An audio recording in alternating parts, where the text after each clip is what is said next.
Hello అందరికీ welcome back to my channel the demo Parivar. Like, share, subscribe.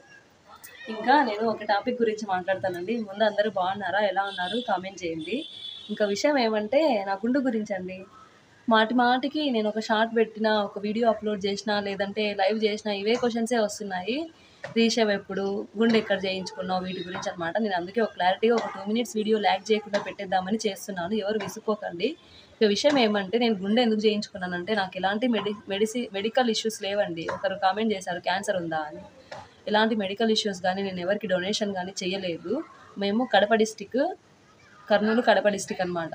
Jammalamadugu పక్కాగా చెప్పాలంటే మా అత్తగారు ఊరు. అక్కడ మా పిల్లలకి పుట్టెంటుకలు తీసేటప్పుడు మాకు కంపల్సరీ గుండు చేయించుకోవడం. అందుకే చేయించుకున్నాను. పిల్లలతో పాటు అమ్మ నాన్నకి చేయించుకున్నామండి. తర్వాత ఒక రోజు ఏమైందంటే మా వారు జుట్టు పల్చగా వస్తూ ఉంది, కొంచెం దట్టంగా వస్తుందేమో, ఇంకా ర్యాషెస్, డాండ్రఫ్ లాగా ఉందనేసి చేయించుకున్న 2 weeksకి మళ్ళీ రీషేవ్ చేయించుకున్నాను అనమాట. మా ఆయన అనేసరికి దానికోసం మళ్ళీ రీషేవ్ వీడియో. ఇంత గుండు గురించి, ఇంత రీషేవ్ చేయించుకోవడం గురించి ట్రెండింగ్గా ఉందని అయితే నాకు తెలియదండి. నేను ఇలాంటి వ్యూస్ కోసమో, వాచ్ అవర్ కోసమో గుండు అయితే చేయించుకోలేదు. మాకు పిల్లలతో పాటు గుండు జుట్టు ఇవ్వడము ఒక ముక్కు లాంటిది ఇచ్చేసాను.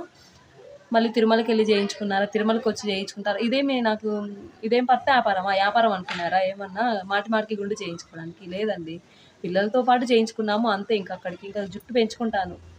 ఇలాంటి ఇంకా రీషేవులు లేవు. వాటి గురించి కామెంట్ చేయొద్దండి ప్లీజ్, కొంచెం చిరాగ్గా ఉంది. ఇంకా నాకు ఫ్యామిలీ, రిలేటివ్స్, కొన్ని రిలేషన్షిప్స్, ఫ్యామిలీ ఇంకా ఉంటారు కదా, వాళ్ళు చూడడానికి కూడా బాగోదు మీరు అలాంటి మెసేజెస్ చేస్తుంటే. పక్కాగా మా అమ్మనే అంటుంది, ఎవరు క్యాన్సర్ వచ్చింది అంటున్నారు, ఎవరో యూట్యూబ్లో పెట్టారు, అవసరమా నీకు ఇదంటే, పర్లేదు ఎవరెవరో ఎన్నో మాటలు అంటుంటారు మా, మనకెందుకని నేను మా అమ్మకి నచ్చ చెప్పుకున్నాను. అలా అనొద్దు కదా, అలా అనొద్దంటే రకరకాల మనుషులు అనుకుంటా ఉంటారు. ప్లీజ్ ఇంకా అడగొద్దండి. మీకు చేతులు దండం పెట్టి నేను చెప్తున్నాను, మరీ రిక్వెస్ట్ చేస్తున్నాను. నా రేషియో గురించి కానీ, నా గుండు గురించి కానీ ఇంకేం అడగకండి. అంటే మరి నువ్వు ఫస్ట్ గుండె ఎందుకు అప్లోడ్ చేసావు వీడియో అని కూడా అన్నారు. ఎందుకు అప్లోడ్ చేసుకున్నానో చెప్పమంటారా? ఒకవేళ నా ఫోన్ పోవచ్చు, వేరే ఇంకేదైనా జరగవచ్చు. నేను ప్రతిదీ బ్లాగ్లో గుండె ఒకటే పెట్టలేదు కదా, మా ఫ్యామిలీలో జరిగే ప్రతి ఒక్కటి పెడుతూనే ఉన్నాను కదా. ఆ ఫంక్షన్లో జరిగిందంతా పెట్టాను, పిల్లల గుండు పెట్టాను. నాదొక్కది సపరేట్ పెట్టుకోలేదు కదా. నేను ఏదో పబ్లిషింగ్ కోసం చేస్తున్నానంటే నా ఒక్క గుండె పెట్టుకోవచ్చు. నేను గుండు చేయించుకున్నాను, మా వారు కూడా పక్కనే తీయించుకున్నారు, మా పిల్లలకి తీశాను. మొత్తం అంతా బ్లాగ్ లాగే పెట్టాను కదా. పెట్టినందుకు మీరు దాన్ని వైరల్ చేసేసారు. మీరు చేశారంటే నేను మిమ్మల్ని తప్పనట్లేదు. అమ్మాయి గుండు చేయించుకోవడం మీకు వింతగా కనిపిస్తుంది, మాకు కామన్ అది. మా అమ్మ చేయించుకుంటుంది, మా తోడికోడలు, మా అక్క, ఇంకా అందరూ చేయించుకుంటారు మా ఫ్యామిలీస్లో. అది వాళ్ళ సందర్భాన్ని బట్టి, ఇంకా వాళ్ళకి ఏదో ముక్కుబడి ఉంటేనో, పిల్లలవి వెంట్రుకలు ఇలానే ఉంటేనో చేయించుకుంటూనే ఉంటారు. మాకైతే కామన్ అండి మా ఫ్యామిలీస్లో. ఇంకా నేను ఇదే చెప్పొచ్చానమాట. ఎలాంటి నాకు వాచ్ అవర్ కోసమో, వ్యూస్ కోసమో, సబ్స్క్రైబర్స్ కోసమో అయితే నేను చేయలేదు. మళ్ళీ రీషేవ్ చేయించుకునే ప్లాన్ కూడా లేదు. పక్కాగా నేను చెప్తున్నాను.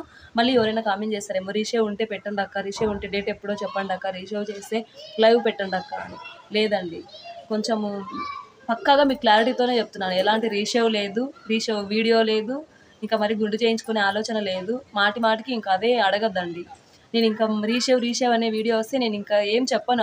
కామెంట్ డిలీట్ చేసేసి హైడ్ ఛానల్కి ఆ మనిషి నా ఛానల్లోకి రాకుండా చేసేసుకుంటాను. అంతే సింపుల్గా చేశాను. నాకు ఆ విషయంలో ఎలాంటి భయము లేదు. ఏదో డబ్బు కోసమో, నా ఛానల్ నేను వైరల్ అవ్వడం కోసమో ఏమైతే చేయలేదు. ఇంకా అంతేనండి. ఎవరు పర్మిషన్ ఎవరేం అక్కర్లేదు నాకు చేయడం అయితే. ఇంకా రీషేవ్ అయితే లేదు. గుండె అయితే మా పిల్లల పుట్టింటుకలు కాబట్టి చేయించుకున్నాను అంతే. ఇంకా కొందరు కామెంట్ చేశారు, తిరుమలకి వెళ్ళి చేయించుకోండి. ఎక్కడికి వెళ్ళము, ఏమీ చేయించుకోమండి. ఇంకా రీషేవ్ అనేదే లేదు. మాటికి ఇంకా అడగొద్దు ప్లీజ్. ఇంకా గుండు అనే ఒక టాపిక్ వదిలేయండి ప్లీజ్. వేరే వీడియోస్ ఏమైనా నేను ఎంటర్టైన్ చేసిన అవి చూడండి తప్ప, ఇంకా గుండు అనే టాపిక్ వదిలేయండి ప్లీజ్. అందరికీ చేతులు ఎత్తి నమస్కారం చేస్తున్నాను నేను. ప్లీజ్ అండి ప్లీజ్. వీడియో చివరి వరకు చూడండి. మరి మధ్యలోనే మళ్ళీ కామెంట్ చేయకండి. ఎందుకు ఏంటి అని అయితే ఏం అడగకండి. ఇంకా నాకు ఇష్టం లేదు. నేనేం ఒక బిజినెస్ కాదు కదా ఇది. నాకు చాలామంది చేసుకోవచ్చు, ఇలానే గుండు చేయించుకుంటూ ఉంటూ ఫ్రీగా ఉంటారేమో. అది మా ఫ్యామిలీలో అలా లేదు. జుట్టు అయితే నాకు కావాలి. ఇంకా దాని గురించి అయితే అడగకండి ప్లీజ్ అండి. బ్రదర్స్, సిస్టర్స్, ఇంకా ఎవరైనా కావచ్చు, ఇంకా గుండు అనే ఒక మాటని అడగకండి. రీషేవ్ అనే మాటే అడగకండి ప్లీజ్. అందరికీ చేతులు ఎత్తి నమస్కారం చేస్తున్నాను. ఇంకా అంతే. బాయ్.